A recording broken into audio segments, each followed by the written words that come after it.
Dans ma vie d'investisseur immobilier, je me suis fait financer plus de 50 millions d'euros par les banques. Je vais vous livrer aujourd'hui 3 conseils pour obtenir les meilleurs financements. Bonjour, ici Ludovic Bréant, je suis entrepreneur et investisseur immobilier. Alors le premier conseil que je peux vous donner, c'est d'aller chercher le financement à 100%. Donc même si vous avez de la disponibilité, eh bien, je vous conseille plutôt de conserver l'apport éventuel que vous avez en trésorerie, parce que ça pourra faire face à un imprévu, peut-être un décalage de loyer, peut-être un impayé de loyer de quelques mois, peut-être à des travaux qui n'étaient pas prévus. Mais si vous pouviez conserver entre 6 mois et 1 an de trésorerie, donc équivalent loyer en trésorerie, eh bien ça permettra d'être beaucoup plus serein, beaucoup plus zen en fait. Voilà, nous sommes des investisseurs immobiliers zen, des investisseurs zen, donc on ne va pas se mettre trop de pression, on ne va pas s'en mettre trop sur les épaules, et on est beaucoup plus serein donc avec un matelas de trésorerie qui permet de faire face à des imprévus. Le deuxième conseil, c'est de préparer au mieux votre dossier. Il faut partir du principe que le banquier est souvent partisan du moindre effort, il peut être un peu flemmard, il va plutôt défendre votre dossier s'il est pré-mâché, s'il a peu de travail à faire dessus. En tout cas, il sera sur le dessus de la pile, donc ça peut vraiment aider. Et pour ça, eh bien, dans votre dossier, vous mettez les relevés de compte, vous mettez la copie de votre pièce d'identité, vous mettez des photos du bien, vous mettez le budget prévisionnel du bien avec les recettes, les loyers d'un côté, les charges de l'autre, et qui fait apparaître bien sûr un cash flow positif. Soyons un petit peu malins. Si vous avez des relevés de compte avec un découvert, même si le découvert est autorisé, le banquier souvent il n'aime pas ça. Donc voilà, arrangez-vous pour avoir 3 relevés de compte positifs. Si également vous avez une capacité d'épargne, même une petite épargne, même 100 € tous les mois ou quelques centaines d'euros chaque mois qui tombent sur le compte, ça rassure le banquier. Il faut se mettre aussi à la place du banquier. Lui, ce qu'il veut, c'est que son prêt soit remboursé, c'est être le plus sécurisé possible. Donc on va tout faire pour le sécuriser. Également, comprenez bien le langage du banquier. De temps en temps, le banquier va parler de TEG par exemple. Le TEG, c'est le taux effectif global, c'est-à-dire que c'est le taux d'intérêt avec les frais de dossier et avec les frais d'assurance.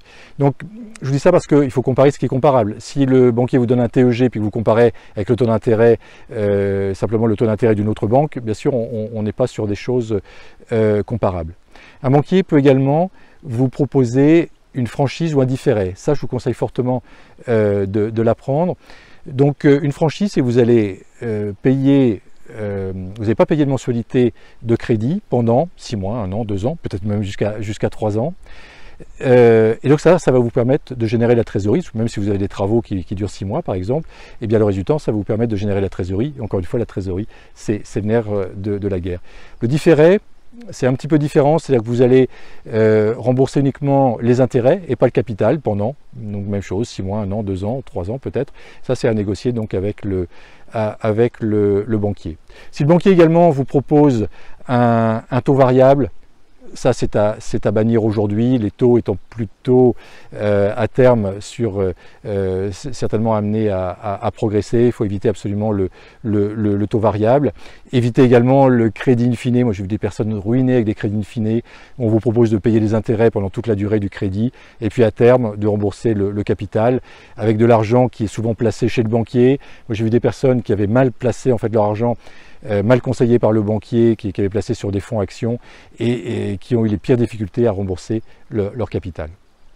Donc voilà, soyons bien en harmonie, bien en phase avec le banquier. Puis le troisième conseil que je vous donnerai aujourd'hui, c'est d'être persévérant. Vous allez peut-être avoir 3 refus, 5 refus, 10 refus, 15 refus. Ça m'est arrivé, ça arrivait à des proches. Eh bien, c'était le 15e, le 16e qui était le bon.